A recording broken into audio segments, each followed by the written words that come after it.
Hello, I'm Carly Sizemore Kirkconnell, and this is my presentation. Um, it's called Community Health, a Look Inside Our Justice System. Inmate health literacy is a main problem that I see in my community, which was Collin County Jail. Correctional facilities lack health education.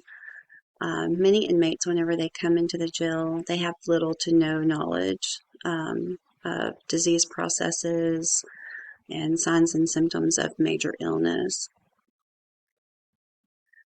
The assessment on my community is Collin County Detention Facility. It holds currently 1,150 inmates located in McKinney, Texas. The inmates, there are men and women, all adult ages. We do have a juvenile facility, but for this purpose, I'm only going to discuss the adult facility. We also have a great number of detention staff that do the day-to-day tasks in the jail and assist the nursing staff. Our facility was opened in March 1994. There are 16 housing pods, and also this will include a 24-bed infirmary. The infirmary is where I work out of as the charge nurse. The leading cause of death in incarcerated individuals is going to be suicide. We have several attempts a year in my facility. Just in the last 2 months, we had 7 attempts. Other medical concerns for this population are going to be diabetes, heart conditions. COVID-19 was, of course, huge. Renal disease, addiction is prevalent among this community. We see a lot of people come in that are detoxing off many different substances. One of my favorite people to work with is Lieutenant Griffin. She is the one pictured on the right. She says that we strive to provide the safest environment, and we do provide full medical care for all inmates. The community nursing problem that I have identified is knowledge deficit relating to lack of health literacy. One inmate told me, "This is the only place that my health issues are addressed. I never really got taught disease prevention on the outside."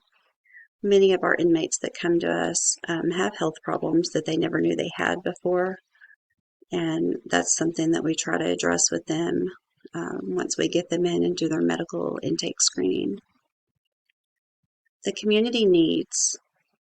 The main concerns that I have at the jail are for our inmates to be able to recognize the signs and symptoms of stroke and heart attack in others and their own detox symptoms and the detox symptoms of others. Some of our people are detoxing, they're in their cell, they're very sick, and they're going to rely on their housemate to inform the nursing staff at times.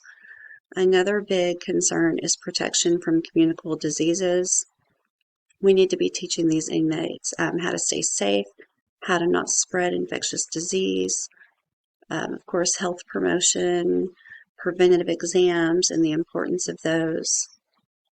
And suicide prevention is always going to be our top thing. We have a full mental health staff in-house most of the time. Usually in the middle of the night, we just have someone on call. Inmates that come to the jail have little to no knowledge of their overall health, and all inmates have the right to safe, effective, and adequate health care. The health teaching that I want to do can be done on a bi-weekly basis by visiting 2 pods a week. This would be done by the charge nurse that's on duty at that set time. With it being done that way, there's not going to be any extra cost for this program. And if the program shows interest and some improvement with the inmates and their knowledge, then later we can expand the program to allow for visual aids that can be brought in at a reasonable cost. The evaluation of the teaching in the pods, I believe, should be a formative evaluation and can be conducted throughout the program. We can shoot questions back at the inmates during the teaching, and we can also give them an opportunity to use the teach back method either on us teaching them or to one of the other inmates. Here are some references that I've included for this program. Thank you for your time.